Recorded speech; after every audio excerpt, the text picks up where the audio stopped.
Hello, so this is Kim Conchi. I'm Chief Executive of Cornwall Chamber of Commerce, and one of my regular podcasts today is with John Brown of Don't Cry Wolf. Hi, John. Hello, how are you doing? I'm very well, thank you. How are you? Excellent. Yeah, very good. Well, the reason I'm with John, particularly at this moment, is that John's business, Don't Cry Wolf, we'll hear a bit more about that in a moment, is the headline sponsor of Planet C, which we're all incredibly excited about in Cornwall. Well, generally Cornwall, I hope, but certainly Cornwall Chamber of Commerce. And I thought today was a good time just for you and I to have a bit of a contemplative chat about where your interest came from, how you and I sort of created that from that first meeting much earlier in the year. Just a little bit about Don't Cry Wolf's aspirations in Cornwall, and particularly we could have a bit of a natter and a hopefully excited chat about Planet C. So Don't Cry Wolf, interesting name. I've grasped so much in PR and media hype terms exactly what you're trying to achieve with a business called Don't Cry Wolf, but let's hear it from the horse's mouth. Yeah, I mean, so thank you very much, firstly, for being so welcoming when we've come down to Cornwall. We've been here a year now. I think you were like the second phone call we made to have a chat, and it's been great. It's been a really important relationship for us. So thanks, firstly, for that. Don't Cry Wolf, I started in 2018. I came up with a name because I wanted something to stand for a bit of honesty and integrity, something which is not necessarily synonymous with the PR world. So we wanted to go against the grain with that and do campaigns that actually stood for something, that actually meant something more than just selling more things to more people. So that's where it kind of was born from. The type of work that we do is very much focused on brand activism. So it's about trying to find something in society which needs the attention and the resources perhaps of a brand, and for a brand to kind of help either address a taboo, make a change, make a real difference, and yeah, of course there's sort of, they get association with that, but it's fun creative work. I think the phrase brand activism is very exciting. In all my working life, when I had my own business and at the Chamber of Commerce, and of course surrounding what Cornwall's values and brand images are and so on, I think that's absolutely a great phrase to get it. And so it's sort of, I suppose in one sense, it sort of limits the type of businesses that you want to work with, but actually more and more what I'm finding is that businesses, as they're under scrutiny, I suppose, from social media, in places like Cornwall where everybody knows everybody's business, the ethics of a business are becoming far more uppermost. And I think your brand activism is sort of very synonymous with that, really. Yeah, it's come at the right time, I think. More organisations are having to, for both their employees and for their audiences, look at what makes them valuable to people beyond just the products they sell or the services they flog. And the organisations that are doing this with integrity, that are actually genuinely looking for change, we tend to work with, and we tend to help them kind of quite bravely communicate a sort of new era, a new way of doing business, a better business, I think. Yeah, I think it's better business, and I think it's very synonymous with Cornwall's values, and actually the direction of travel for Cornwall's businesses are very much hand in glove with what you're doing here. And I wonder if that was a factor in helping you make the decision to set up the office in Truro. I know you've got a head office in London. We'll come back to that in a moment. But Truro, is that a comfortable place for you to sort of pursue all these values? Yeah, I think so. I mean, ridiculously enough, and this sounds very bizarre, but we were looking at going either international or expanding regionally within the UK. And we chose to expand regionally within the UK, and Cornwall became our destination for a few reasons. I think Cornish spirit has a level of activism within it anyways. There is already this sense of going against the grain, but also this deep association with community, coming together to do something positive and effective, which is what we're seeing now with Planet C Week. Planet C Month, indeed. It's expanded to a month. It's expanded to a month. It's amazing. Yeah. But, that sense of real collaboration and a real focus on going against the grain to do something really positive, to support one another. So there was that, without a shadow of a doubt. I think the second thing is Cornwall is so rich with the most extraordinary creative talent. And really, 10 years ago, Kim, I could have said, "I'll come to London, bright lights, wonderful city buzz, and we'll give you a nice career up there." Now I have to say, well, why would they want to leave Falmouth? Why would they want to leave these beautiful places? And so we came to them. Yeah. Well, I'm really glad to hear that Cornwall's beginning to look like that from outside. I mean, it's a song that I sing very loudly here, of course.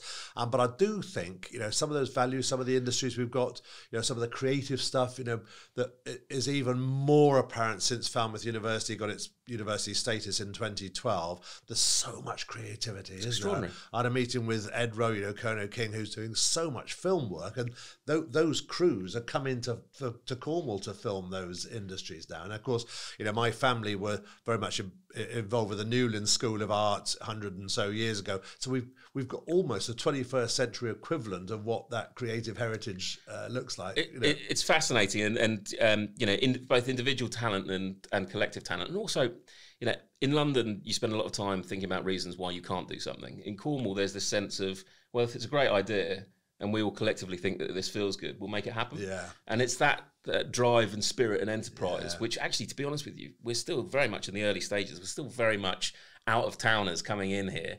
And for us, we're actually sitting back, listening, learning, and trying to integrate into the community as best we can. It's not about trying to turn up and do the big London swagger. It's about trying to actually learn from what a community which we just don't have in London. And I think that's absolutely the right way round. I mean, I've had quite a few new members of the Chamber of Commerce over the years who are saying after a few months, it's taken us a bit longer to get involved than we thought. I go, hold on, this is a place where people have got rich associations, they're quite reserved, and I think that word directly that we use, sometimes it's an insult, but actually sometimes it gives people just a moment to consider their decisions, and once you've got a loyal friend, a loyal client or whatever, they're then loyal, and that's a huge benefit, I think. And I think, there's ways of doing things which is the right way and the wrong way. I think the wrong way is coming down arrogantly, assuming that you're now cock of the walk, which I just, you're going to get shunned out. Yeah. And, this is a community that has been through really tough times. And actually that has helped create and galvanize a spirit of entrepreneurial attitude, real creativity, like distinct sort of economic value out of the ashes of something which could have been a real devastating blow. Yeah, and there's still some way to go, of course. There's still pockets of deprivation and so on. But so as an award-winning agency, I know your family have moved to Mabagazee. You've got the office insurer. You're recruiting from Falmouth University now? Yeah, well, we've been lucky enough to bring on two new starters into the team straight from Falmouth. I've been doing a bit of lecturing there. So two placements. Hopefully they'll be joining us after the internship completes. I mean, they're absolutely incredible. They're really actually giving some of our team up in London a run for their money. Again, that galvanising spirit which they've got from Falmouth. Love to hear it. So yeah, recruiting more, looking for people working in marketing, creative world, in social media as well. Big opportunity for us. So yeah, absolutely, always on the hunt for better. And opportunities in Truro and London? Truro and London, absolutely. I mean, we operate a fully remote, flexible model, so you can work from home, from London, Truro, from New York, wherever you fancy. Okay. But let's hopefully some of them are from Cornwall anyway, yeah. So award-winning for creative work, and that's great.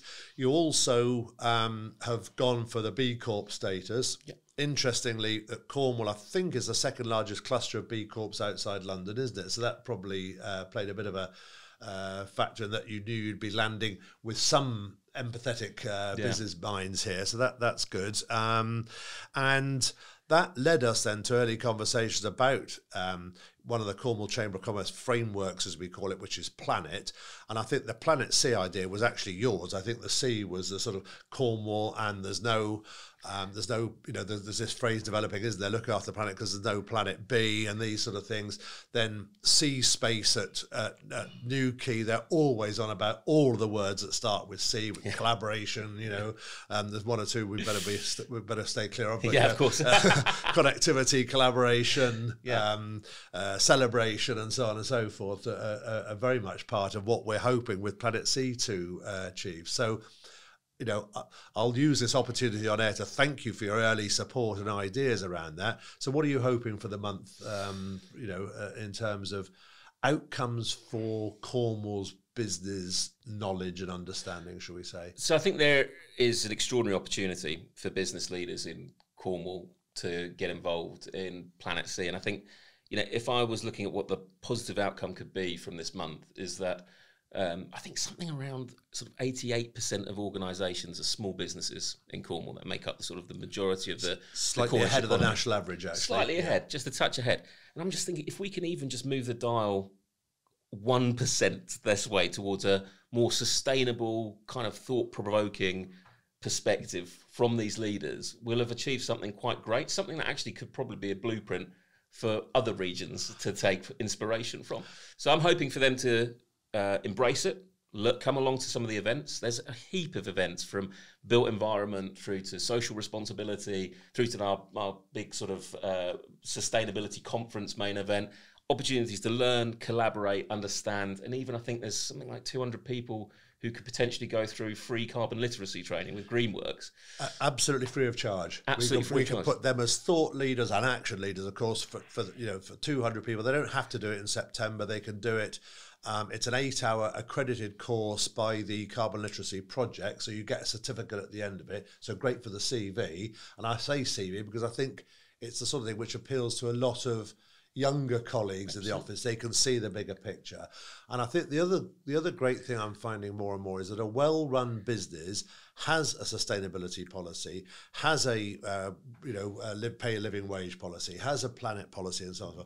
And I think all of these things are not at odds with the bottom line. These are enhancements to the bottom line, aren't they? That's what I'm finding more and more. I mean, it's going to be, this is absolutely going to become mainstream. This isn't some sort of fringe movement where everyone's being very altruistic. It is going to become part and parcel of the way businesses do business, is to do so in harmony with the planet. So, for Planet C and what this month should be about, we have to level up our knowledge. There's no two ways about it, because we don't know what we're going to do with a problem until we know what the actual problem is. So that carbon literacy training, coming along to the events, engaging with the people who do know what's going on, who do know what steps to help others to kind of nurture their sustainability portfolio. Fantastic. It's going to be a fantastic opportunity for that. But the other thing is, get inspired, just get involved. Just, this isn't about, I suppose, flag waving and gluing ourselves to one another. This is genuinely about trying to get a sense of proportion as to what the scale of the problem is, and it is a problem, it is a crisis, but then having some practical advice, tips and steps that organisations can take to start addressing it today. And I think that's really exciting. I mean, Cornwall Council, our local authority, took some credit, it being the first local authority to announce a climate emergency. I think things have slowed down there, and I think from the business community's point of view, what Planet C month should be about is galvanising the business community, getting some actions from the private sector to make sure that we're all moving in this direction. And this very much is Planet C. We'll have our wash up afterwards. There'll be all sorts of learnings from it, and I hope lots of businesses and business people wanting to get involved. This is the start of a journey, as far as I'm concerned. This is where the private sector in Cornwall holds the public sector to account. It's where we hold ourselves to account, where we hold our Cornwall as a thought leader of what's going to save the planet to account. And I'm finding so much interest. I mean, I can't believe the amount of calls we've had at the Chamber, and probably you've had the same at your office, around wanting to sponsor this, get younger colleagues to attend that, add this event, whatever it might be. So I think we're going to have a massive pile after September of things we can take forward from this. Absolutely. And people know, frankly, and sorry to get a bit down in the ditch around this, we've got 10 years, really, realistically, to solve a pretty existential crisis. So I think, yes, whilst this may be the start of the journey, this is a start of a journey that we want to hit the accelerator on.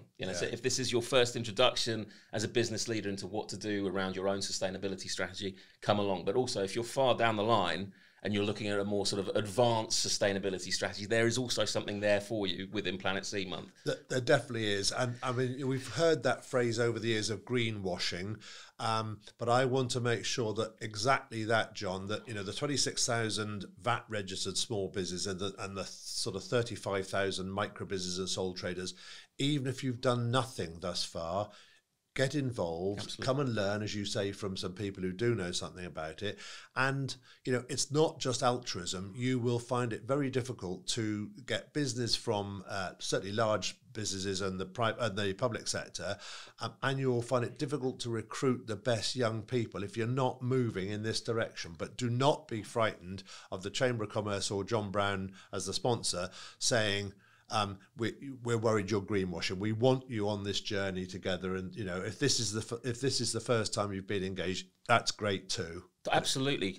This isn't.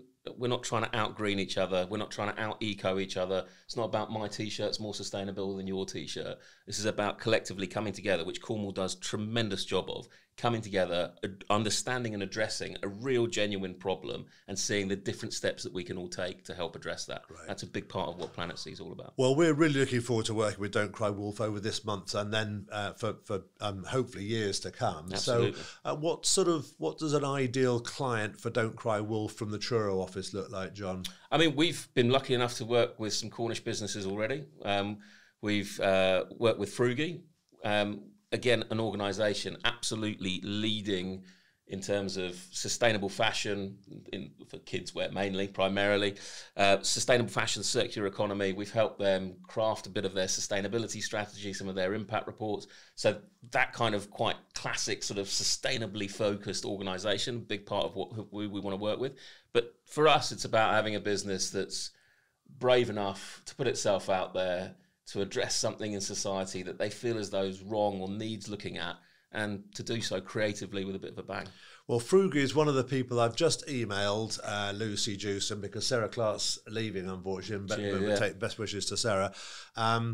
Because the Cornwall Chamber of Commerce, we're putting a bid into the Shared Prosperity Fund for a sustainable fashion business cluster. And I think sustainable and fashion are two words which I want to be absolutely synonymous with Cornwall's brand values and so on. So great to hear that was your first name that you picked up on. I would like to work with you and Lucy on how we make that sustainable fashion business cluster something really thought leading and provoking. And you've got one hell of a footprint for it. You've got Finisterre, you've got Frugi, as we mentioned. There's a whole bunch of different organisations. Frugi, as you say, we've got Celtic & Co, Finisterre, Sea Salt, and lots of other smaller ones, all driving in that direction. So. And the thing is, they've not lost sight of their heritage, their creativity, and the desire to also procure locally as well. So I think this is some of the things which I'm just so fascinated with, is that we're talking about brands that have become proper sort of global, at least national brands in the fashion space, and yet they're still got that beating Cornish sort of heart. And those values will be the basis of a good business charter going forward. Absolutely. And I'll take my hat off to you at Don't Cry Wolf for sort of setting your stall out so clearly. And thank you again for the support for this fantastic Planet C month. And anybody listening, this is going out on the official first day of Planet C. We'll be working with John and his colleagues at Don't Cry Wolf throughout the month. Fantastic set of events. So if you go on Don't Cry Wolf's website or Cornwall Chamber of Commerce, you'll find everything that you want to find. And if you enjoy something that you engage with this month, please do let us have your feedback for how Cornwall Chamber of Commerce, Don't Cry Wolf, and Cornwall generally actually can really take forward from this. So, John, thank you very much for your time. Thanks very much Lovely for having me. to talk to you, and look forward to engaging with as many people as we can over the next 4 weeks or so. Absolutely. Great stuff.